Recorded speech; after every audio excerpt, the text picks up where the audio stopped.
সেলিম ভাই আসসালামু আলাইকুম। ওয়ালাইকুম সালাম ওয়া রাহমাতুল্লাহ। ভাই এটা কি মেশিন? এটা হলো লেজার মেশিন। এটা দিয়ে কি করতেছেন ভাই? এটা দিয়ে এই যে প্যানেলের কাজ করতেছি। প্যানেলের ভিতরে অনেক সময় স্পার্ক করে এগুলো জ্বলে যায়। আচ্ছা, এই যে একদম সূক্ষ্ম কাজ না? হ্যাঁ হ্যাঁ, এই দাঁতগুলোতে সমস্যা হয়। তারপর আপনার এই যে এই সাইডগুলোতে সমস্যা হয়। টিভির ডিসপ্লে প্যানেল না এটা? হ্যাঁ হ্যাঁ হ্যাঁ, ডিসপ্লে প্যানেল। ওকে।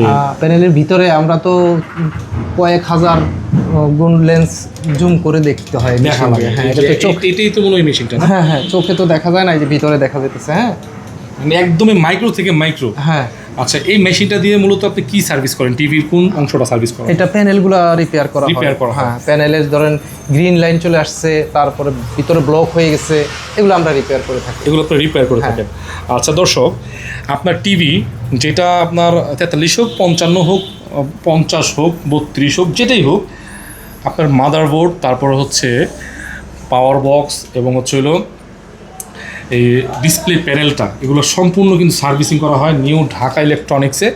আপনি চাইলে এখান থেকে ইজিলি, এবং মূলত এখানে ভিডিওটা করার উদ্দেশ্য হচ্ছে, সবাই তো চলে যায় আপনার স্টেডিয়াম মার্কেট, জি। এখানে আসার উদ্দেশ্যটা হচ্ছে যে যাতে করে কাস্টমার একটু কম খরচে, আসলে এখানে কম খরচে করতে পারবে তো। কম খরচ করতে পারার সাথে সাথে আমরা ডেলিভারি দিয়ে দিই 1-1.5 ঘন্টার মধ্যে। 1.5 ঘন্টা। 1-1.5 ঘন্টার মধ্যে, 2 ঘন্টা হাইস্ট।